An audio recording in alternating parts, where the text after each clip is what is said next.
warahmatullahi wabarakatuh. Saya Eka Mardiana. Di sini saya akan mempresentasikan hasil dari makalah saya yang berjudul Desain Pembelajaran Quran Hadis, yang mana mata kuliah ini diampu oleh Bapak Faisal Hakim, MPDI.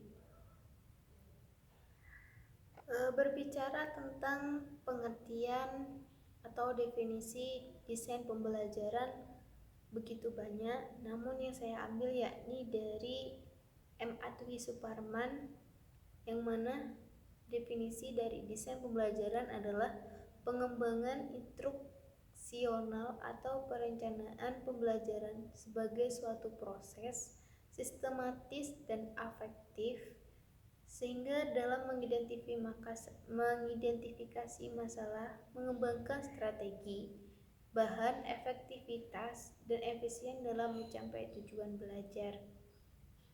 Sehingga dapat ditarik kesimpulan di sini, definisi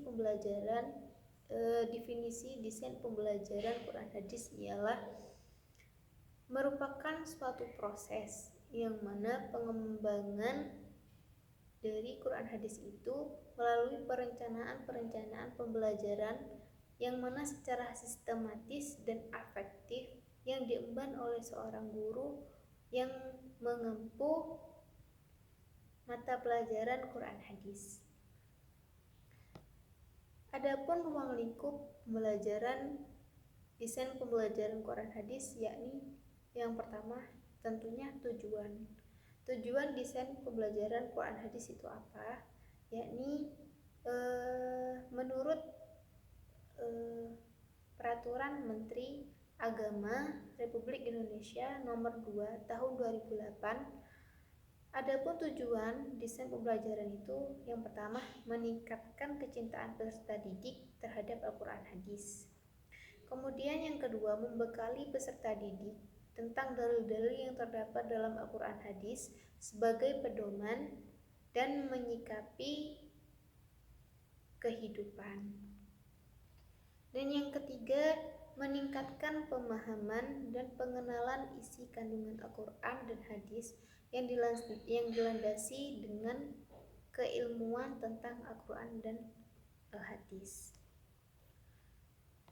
Ruang lingkup yang kedua yakni manfaat dan fungsi desain pembelajaran hadis. Adapun manfaat desain pembelajaran hadis yakni sebagai berikut. Yang pertama, sebagai petunjuk ke arah kegiatan dalam mencapai tujuan. Yang kedua, yakni sebagai pola dasar dalam mengatur tugas dan wewenang bagi setiap unsur yang terlibat dalam kegiatan. Kemudian yang ketiga, sebagai pedoman kerja bagi setiap unsur, baik unsur guru maupun unsur peserta didik. Kemudian yang keempat, sebagai alat ukur efektif terhadap suatu pekerjaan sehingga setiap saat diketahui ketetapan dan kelembapan kerja. Kemudian yang kelima yakni untuk bahan penyusunan data agar terjadi keseimbangan kerja. Dan kemudian yang keenam yakni untuk menghemat waktu, tenaga, dan alat dan biaya. Baiklah, lanjut ke fungsi. Adapun fungsi desain pembelajaran Quran Hadis yakni ada fungsi inovatif, yang mana fungsi ini dapat dilakukan apabila didahului oleh perencanaan yang matang. Melalui desain pembelajaran, guru dapat melakukan langkah-langkah strategis sehingga proses pembelajaran dapat berjalan dalam suasana yang menyenangkan.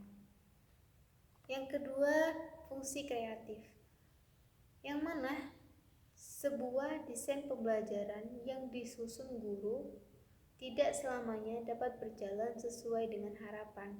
Nah, karena adanya fungsi ini, maka guru akan berusaha memperbaiki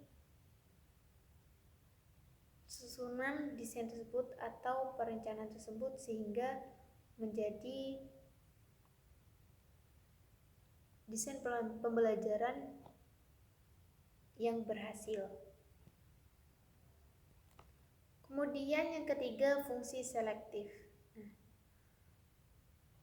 Pengalaman mengajar yang terlalu diawali dengan membuat perencanaan pembelajaran itu memberi kesempatan kepada guru untuk memiliki strategi dan teknik mengajar yang paling tepat untuk digunakan dalam proses pembelajaran.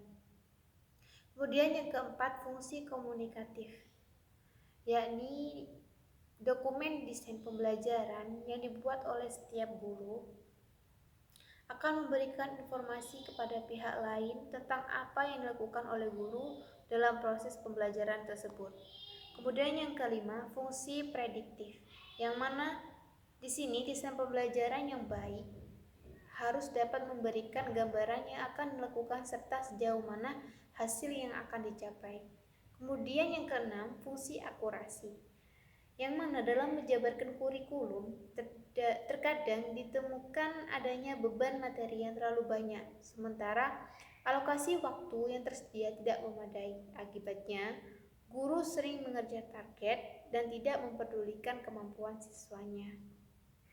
Kemudian ada fungsi kontrol, yang mana di sini setiap selesai menjalankan proses pembelajaran, seharusnya seorang guru itu mengintrospeksi kembali hasil pembelajaran tersebut.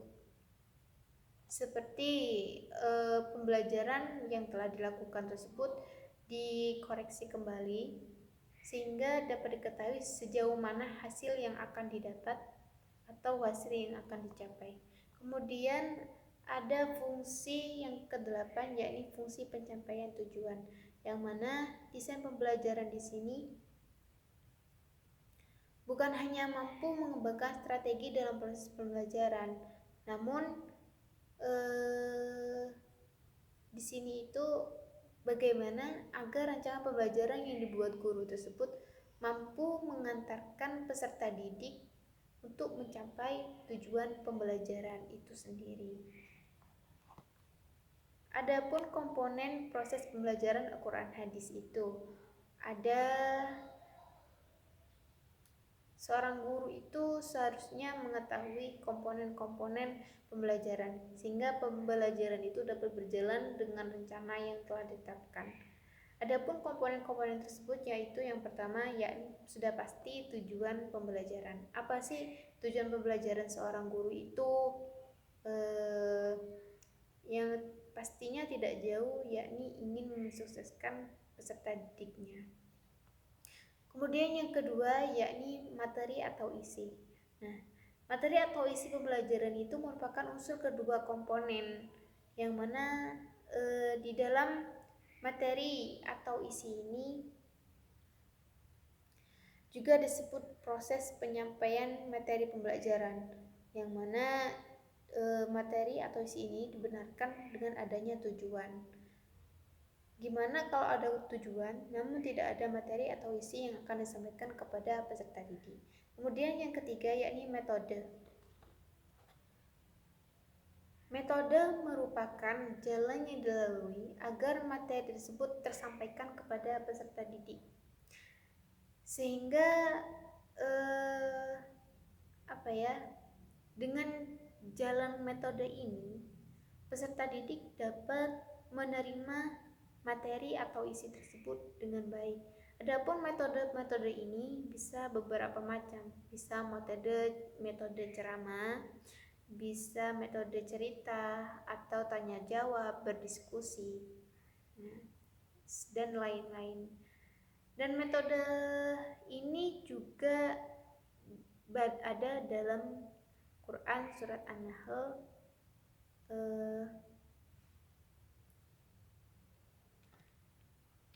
Kemudian ada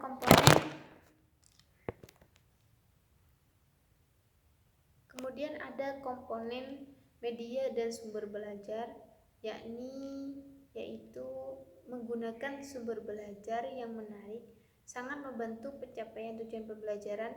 Yang idealnya guru dapat menggunakan media yang inspiratif dan atraktif, sehingga di sini itu peserta didik dapat mencapai tujuan pembelajaran. Tidak hanya peserta didik, tapi juga guru tersebut dapat melaksanakan tugasnya dengan baik. Kemudian yang kelima yakni penilaian atau evaluasi, yang mana di sini merupakan komponen terakhir yang mana seorang guru akan menilai atau mengevaluasi pembelajaran tersebut apakah berhasil atau belum. Baiklah, mungkin sekian presentasi dari saya.